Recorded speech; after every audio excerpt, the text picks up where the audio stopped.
बोलो गुरुदेव भगवान की जय। प्यारे कृष्ण कन्हैया लाल की जय। श्री परम पूज्य उड़िया बाबा जी के उपदेश। आचार खंड, संत महिमा। प्रश्न, महापुरुष या महात्मा किसे कहते हैं? उत्तर, जिनके अंदर दैवी संपत्ति और भगवत प्रेम पूर्ण रूप से हो, जिनकी दृष्टि बिना ही दृश्य के स्थिर हो, जिनके प्राण बिना प्राणायाम के स्थिर हों और जिनका मन बिना अवलंब के स्थिर हो। प्रश्न, महापुरुष की पहचान कैसे होती है? उत्तर, महापुरुष की पहचान और भगवान की पहचान एक ही है। काम क्रोधादि युक्त मनुष्य तो महापुरुष हो नहीं सकता। भगवान की पूर्ण पहचान होने से महापुरुष की पहचान होती है। प्रश्न, उनके पहचानने का सरल उपाय क्या है? उत्तर, मान, क्रोध और धन का त्याग ही मैंने मुख्य उपाय समझा है। इनका त्याग होने से कामादि विकार स्वतः नष्ट हो जाएंगे। महापुरुषों में कोई विरक्त और कोई गृहस्थ होते हैं। गृहस्थ महापुरुष अन्यायोपार्जित धन के त्यागी होते हैं और विरक्त धन के सर्वथा त्यागी होते हैं। मान और क्रोध का त्याग दोनों में ही होता है। प्रश्न, महापुरुषों में काम क्रोध रहते हैं या नहीं? उत्तर, लेस मात्र भी काम क्रोध नहीं रहते। उनमें काम क्रोधादि का अत्यंत भाव होता है, पर दूसरे पुरुषों को उनमें इनका आभास दिख सकता है। उनमें काम क्रोधादि क्यों नहीं रहते हैं? इसीलिए कि वे संपूर्ण विश्व को भगवान की लीला तथा भगवद रूप देखते हैं अथवा उसे आत्मस्वरूप ही अनुभव करते हैं। इन दोनों दृष्टियों से उनमें काम क्रोधादि नहीं होते। उमा जे राम चरण रत, विगत काम मद क्रोध, निज प्रभु मय देखहि जगत, के ही सन करहि विरोध। प्रश्न, महापुरुष के समीप रहने मात्र से ही कल्याण हो जाता है या कुछ करना भी पड़ता है? उत्तर, जो महापुरुषों के समीप रहेगा वह तो सभी साधन करेगा, उसमें क्या बाकी रहेगा? क्योंकि उनके समीप रहने वाले से पाप कर्म तो स्वतः ही छूट जाएंगे और सत्संग की बातें सुनने से उससे साधन भी कुछ न कुछ बनेंगे ही। महापुरुषों का सत्संग एक प्रकार से भजन ही है। जिस वासना कामना से भक्त महापुरुषों के समीप रहेगा उसी की उसे प्राप्ति होगी। यदि यह महापुरुष में सचमुच प्रेम रखता है तो और कुछ भी करने की आवश्यकता नहीं है, केवल उनमें जो प्रेम है वही सब कुछ करा लेगा। प्रश्न, महापुरुष में अपनी शक्ति के अनुसार विश्वास होने पर भी उन्हें संग से जैसा लाभ होना चाहिए वैसा क्यों नहीं होता? उत्तर, श्रद्धा की कमी के कारण नहीं होता। प्रश्न, श्रद्धा कैसे हो? उत्तर, निष्काम कर्म और भजन करने से महापुरुषों में और परमात्मा में श्रद्धा होगी। प्रश्न, भगवत दर्शन केवल संत कृपा से हो सकते हैं या नहीं? उत्तर, यद्यपि भगवत दर्शन कृपा साध्य हैं, तथापि ऐसे महात्मा प्रायः देखने में नहीं आते। हाँ, शास्त्रों में इसके अनेकों प्रमाण मिलते हैं। इसलिए भगवत दर्शन तथा भगवत प्राप्ति के लिए 4 उपाय ये भी हैं: श्रद्धा, सत्संग, भजन क्रिया और पाप तथा दुर्गुणों का त्याग। भगवान में आसक्ति होने से विपर्ययों में वैराग्य होगा। भगवान में आसक्ति हुए बिना विषयों से वैराग्य नहीं हो सकता। चाहे कोई परमहंस या दिगंबर ही क्यों ना हो जाए, भगवत प्राप्ति के लिए भगवान में आसक्ति करनी चाहिए। उनमें आसक्ति होने का मुख्य उपाय है उनका चिंतन। वह चिंतन भी 4 प्रकार से होता है: उनके नाम का जप, उनके स्वरूप का ध्यान, उनके गुणों का श्रवण और कथन अर्थात सत्संग तथा उनकी पूजा सेवा। इन साधनों का निरंतर तीव्र अभ्यास होने से भगवान में आसक्ति हो सकती है। प्रश्न, सच्चे सन्यासी की पहचान क्या है? उत्तर, महात्माओं के भक्त ही महात्मा की पहचान कर सकते हैं। जो महात्माओं के भक्त नहीं, वे उन्हें कैसे पहचानेंगे? प्रश्न, साधु के कर्तव्य क्या हैं?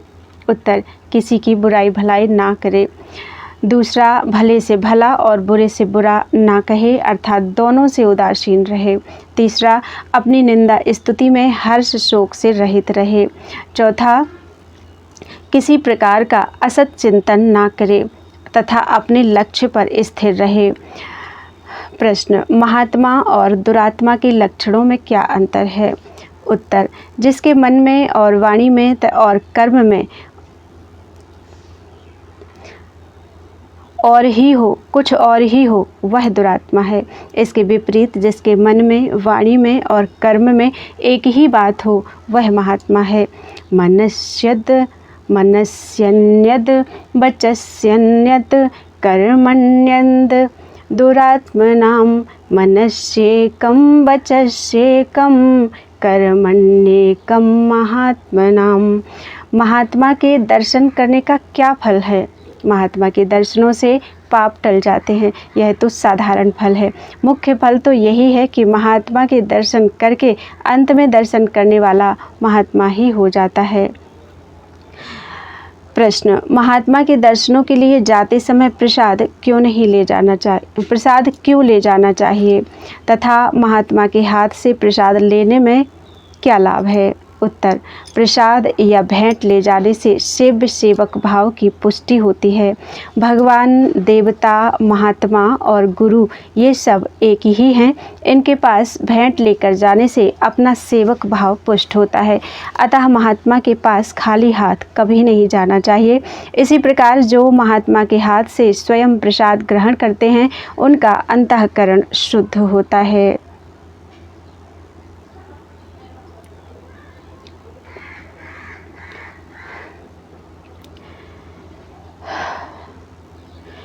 नंबर 1, सूर्य के उदय से अंधकार का नाश होता है, पदार्थों का प्रकाश होता है और शीत जाता रहता है। इसी प्रकार महात्मा के पास जाने से अज्ञान रूपी अंधकार का नाश होता है, अच्छे बुरे का ज्ञान होता है और संसार भय रूपी शीत निवृत्त हो जाता है। दूसरा, गंगा पापों का नाश करती है, कल्प वृक्ष कामनाओं की पूर्ति करता है और चंद्रमा से उष्णता की निवृत्ति होती है। किंतु महात्मा के संग से ये तीनों एक साथ प्राप्त हो जाते हैं तथा ज्ञान की प्राप्ति भी होती है, जिससे जीव कामना रहित हो जाता है। भगवान के सच्चे प्रेमी को ही सत्पुरुष कहते हैं और सत्पुरुष ही सद्गुरु हो सकता है। महात्माओं की बाह्य क्रियाओं पर ध्यान न देकर उनकी अंतरंग धारणा देखनी चाहिए। जो संत महात्माओं और भक्तों का भक्त होगा वह भगवान का भक्त अवश्य होगा और जो भगवान का भक्त होगा वह संत महात्माओं और भक्तों का भक्त अवश्य होगा। तुलसीदास जी कहते हैं, निष्किंचन इंद्रिय दमन रमा रमण एक तार, तुलसी ऐसे संत जन बिरले या संसार। संत महात्माओं की सेवा से यह फल होता है कि उनके शुद्ध परमाणु निकलकर सेवा करने वाले के अंदर चले जाते हैं और पापी मनुष्य की सेवा करने से पाप के परमाणु भीतर जाते हैं। इसलिए पापी की सेवा ना कर महात्माओं की सेवा करनी चाहिए। एक बार की बात है कि मैं एक बूढ़े विद्वान पंडित के घर भिक्षा करने के लिए गया। भिक्षा पा लेने के उपरांत मैंने पंडित जी से कहा, पंडित जी आप वृद्ध हो गए हैं, घर में पुत्र पौत्र सभी हैं, घर की कोई चिंता नहीं, अब आप कहीं श्री गंगा तट पर एकांत और शांत स्थान में निवास करें। पंडित जी ने कहा, गंगा कहती है कि जिसने पर स्त्री, पर द्रव्य और पर निंदा से अपने को पृथक रखा है, उसके लिए मैं प्रतीक्षा करती रहती हूँ अपने को पवित्र करने के लिए। गंगा जी का महात्म्य बहुत विचित्र है।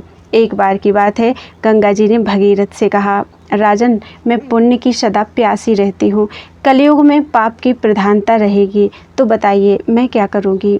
भगीरथ ने कहा, तुम्हारे दिव्य तट पर घोर कलयुग में भी विरक्त विद्वान भक्त और तत्वदर्शी विचरण करते रहेंगे, इससे तुम्हारा तट सदैव पवित्र रहेगा। वे तुम में स्नान करेंगे, इससे तुम पवित्र रहोगी। संतों की महिमा अपार है। एक जगह कहा है, द्विधा बेधा भ्रमं चक्रे कांता सुकनके शुचा तासु तेषु विरक्त तो यह साक्षात भर्गो नराकृति। विधाता ने ब्रह्म को स्त्री और सुवर्ण इन दो रूपों में बांट दिया है, अतः इन दोनों में जिसे राग नहीं है वह तो मनुष्य रूप में साक्षात भगवान है। ज्ञान योग पराणाम तो पाद प्रक्षालितं जलम भाव शुद्ध्यर्थम अज्ञानाम तत्तीर्थ मुनि पुंगव।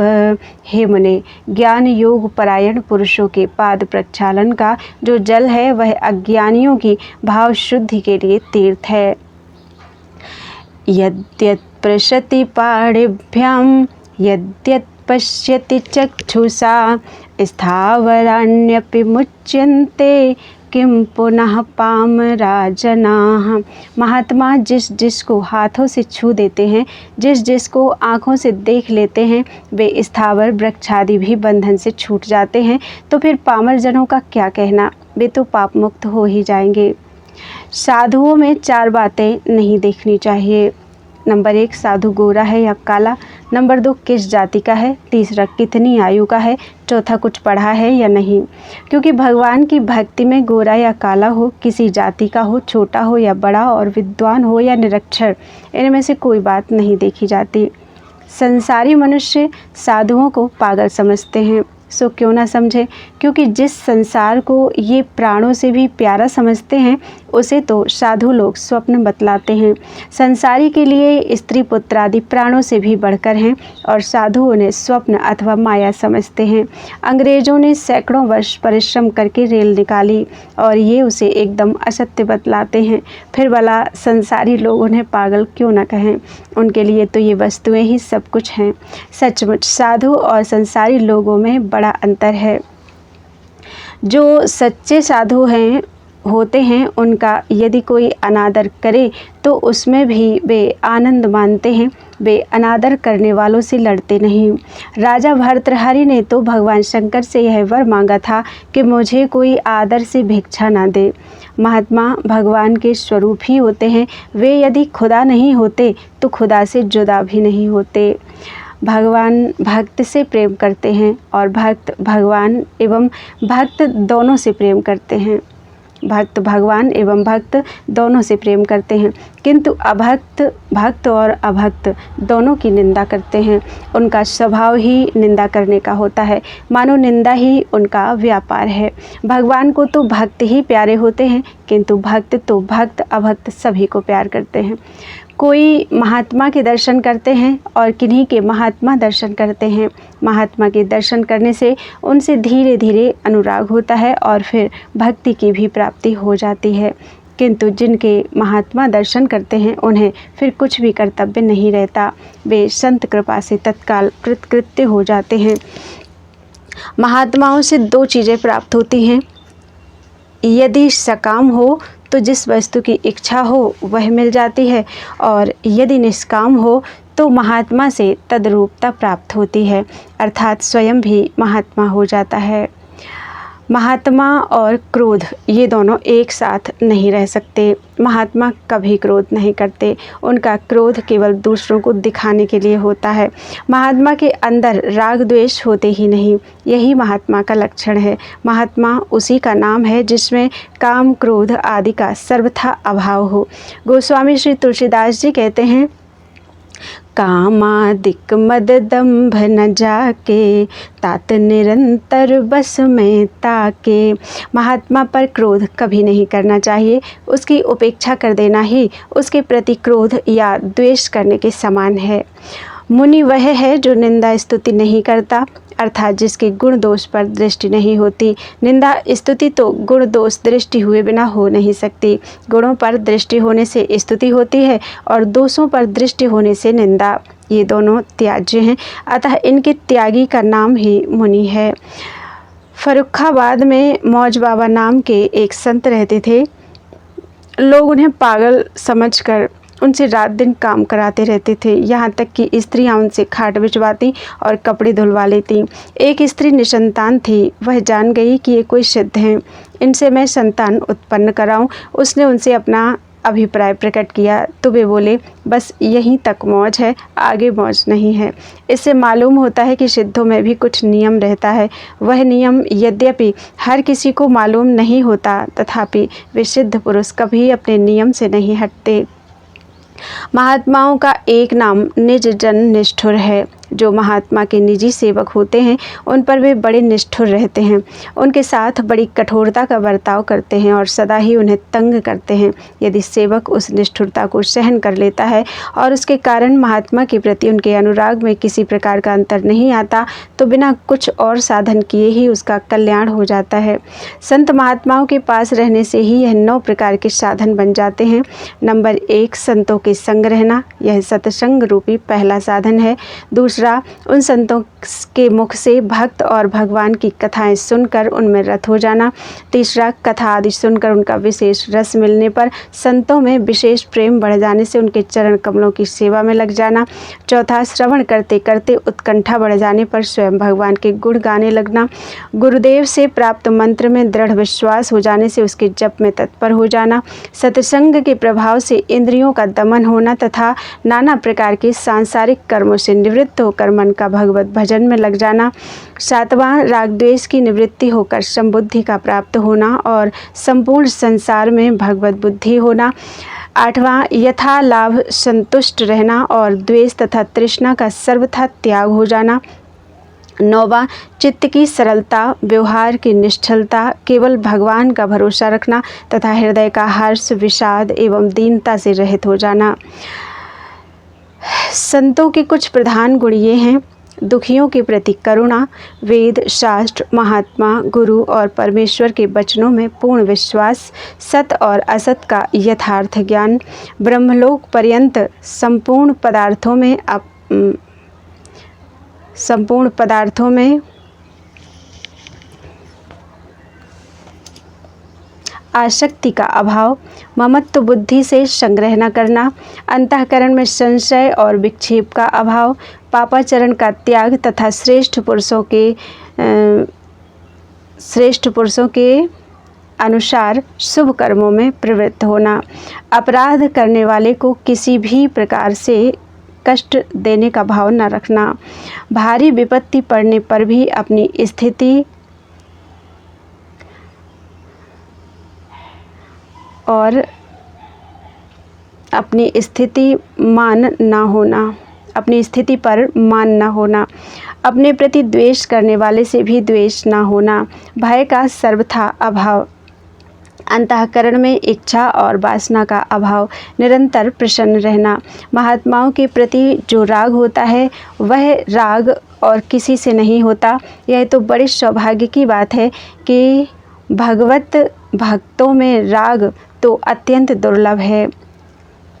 इस प्रकार का राग तो सांसारिक राग की